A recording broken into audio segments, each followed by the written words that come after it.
Selamat datang. Pernahkah Anda mengalami koneksi Wi-Fi yang lambat atau terputus-putus di kampus? Hari ini, kita akan mengungkap rahasia di balik kualitas sinyal Wi-Fi melalui penelitian komprehensif yang dilakukan di lantai 2 Fakultas Teknik Universitas Borneo Tarakan. Dalam era digital seperti sekarang, kebutuhan akan komunikasi yang efektif telah berkembang pesat.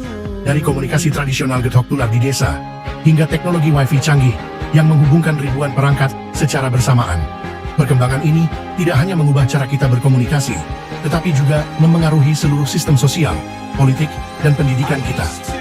Universitas Borneo Tarakan telah mengimplementasikan jaringan Wi-Fi yang komprehensif di berbagai fasilitasnya, dari gedung perkuliahan, perpustakaan, laboratorium, hingga area publik. Jaringan ini dirancang untuk mendukung kegiatan perkuliahan daring dan luring, akses jurnal penelitian, pengiriman tugas elektronik, dan berbagai layanan administrasi berbasis web. Namun, seberapa efektif infrastruktur Wi-Fi yang telah dibangun? Penelitian ini akan fokus pada analisis mendalam kualitas sinyal Wi-Fi di lantai 2 Fakultas Teknik, khususnya jurusan teknik mesin, untuk memberikan gambaran nyata tentang performa jaringan yang kita gunakan sehari-hari. Penelitian ini memiliki 4 tujuan utama yang sangat penting. Pertama, menganalisis kualitas sinyal jaringan nirkabel di gedung lantai 2 Fakultas Teknik jurusan teknik mesin. Kedua, memetakan cakupan sinyal Wi-Fi di seluruh area lantai 2 Fakultas Teknik untuk memahami seberapa luas jangkauan yang dapat dicapai. Ketiga, mengukur kekuatan sinyal dan kualitas sinyal pada berbagai titik akses strategis. Dan keempat, mengidentifikasi potensi area dengan kinerja jaringan yang suboptimal berdasarkan data pengukuran yang diperoleh secara sistematis. Selanjutnya kita masuk di segmen metodologi penelitian. Sebelum masuk ke hasil penelitian, mari kita pahami dasar-dasar teknologi yang kita teliti. Wi-Fi atau Wireless Fidelity adalah teknologi jaringan nirkabel yang beroperasi berdasarkan standar EEA 802.11. Teknologi ini bekerja pada frekuensi 2,4 GHz dan 5 GHz, memungkinkan perangkat elektronik terhubung ke internet melalui gelombang radio tanpa menggunakan kabel fisik. Access point atau AP berfungsi sebagai penghubung antara perangkat nirkabel dengan jaringan lokal berkabel. Di Fakultas Teknik, AP ini memperluas cakupan jaringan Wi-Fi dan dilengkapi dengan fitur manajemen jaringan yang advance seperti pengaturan bandwidth dan autentikasi pengguna. Parameter utama yang kita ukur adalah RSSI atau Receive Signal Strength Indicator. RSSI diukur dalam satuan desibel miliwatts dan merupakan indikator utama kualitas koneksi jaringan. Semakin mendekati 0, semakin kuat sinyalnya. Untuk pengambilan data, kami menggunakan aplikasi Signal Strength dan melakukan pengukuran di 335 titik berbeda yang tersebar di 4 area utama: lorong kantor jurusan, lobi tengah, lorong kelas, dan lobi tangga. Strategi sampling dilakukan dengan jarak antar titik satu blok ubin untuk memastikan efektivitas dan representativitas data. Sesudah kita mengetahui metode penelitiannya, sekarang kita lanjut eksekusi and let's go.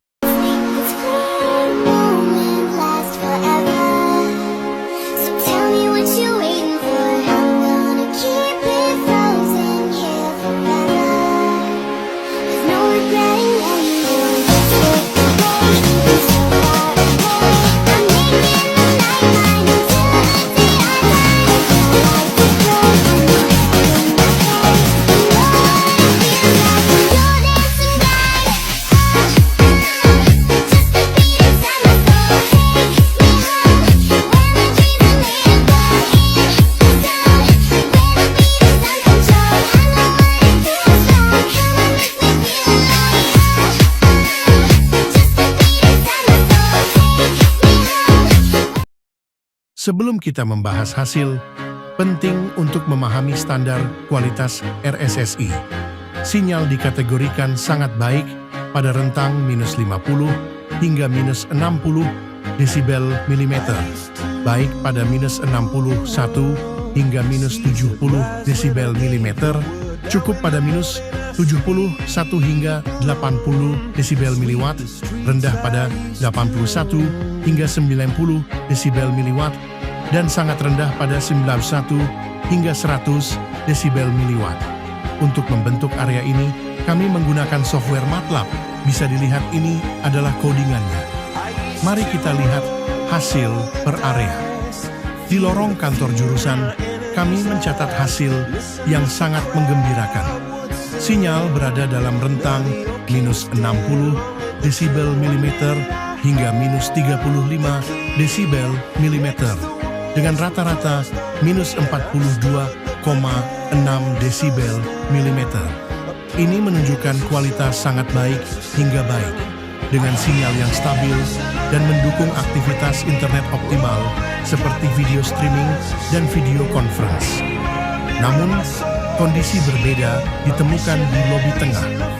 Area ini menunjukkan variasi yang signifikan dengan rentang minus 36 desibel milimeter hingga minus 69 desibel milimeter dan rata-rata minus 53 desibel milimeter. Beberapa titik mencapai sinyal sangat lemah hingga minus 69 desibel miliwatt yang berpotensi menyebabkan gangguan koneksi atau bahkan kehilangan jaringan. Ini adalah area yang memerlukan perhatian khusus. Di lorong kelas, situasinya kembali membaik dengan rentang minus 59 desibel miliwatt hingga minus 37 desibel miliwatt dan rata-rata minus 44 desibel miliwatt. Area ini menunjukkan distribusi sinyal yang merata dan stabil. Sebagian besar titik berada dalam kategori sangat baik, mendukung kegiatan pembelajaran digital dengan lancar. Lobi tangga menunjukkan karakteristik unik dengan rentang minus 69 desibel milimeter hingga minus 41 desibel milimeter dan rata-rata minus 50 desibel milimeter. Meskipun ada beberapa titik lemah, sebagian besar area masih dalam kategori cukup hingga baik untuk aktivitas browsing dan komunikasi digital. Visualisasi data melalui peta heatmap dua dimensi menunjukkan pola berbentuk U terbalik yang menggambarkan coverage area. Area tengah yang kosong menandakan tidak ada jangkauan sinyal, sementara access point yang berada di lorong kelas dan kantor memberikan gradasi warna dari biru untuk sinyal lemah hingga hijau untuk sinyal kuat. Grafik 3D menunjukkan bagaimana sinyal melemah secara natural seiring jarak dari access point. Berdasarkan analisis komprehensif yang telah dilakukan, dapat disimpulkan bahwa sebagian besar area di lantai 2 Fakultas Teknik memiliki kualitas sinyal Wi-Fi yang baik hingga sangat baik. Rentang sinyal umumnya berada antara minus 35 hingga minus 60 desibel miliwatt, yang sangat memadai untuk aktivitas akademik sehari-hari. Area dengan performa optimal adalah lorong kantor dan lorong kelas, yang tidak mengherankan karena disinilah access point ditempatkan. Namun, kami mengidentifikasi area bermasalah di lobi tengah dan beberapa titik di lobi tangga dengan sinyal terlemah mencapai minus 69 desibel milimeter. Analisis teknis menunjukkan pola coverage yang mengikuti penempatan access point, dengan sinyal yang melemah seiring jarak dan adanya kemungkinan interferensi dari penghalang fisik. Meskipun demikian, stabilitas sinyal secara umum cukup baik untuk mendukung browsing dan streaming.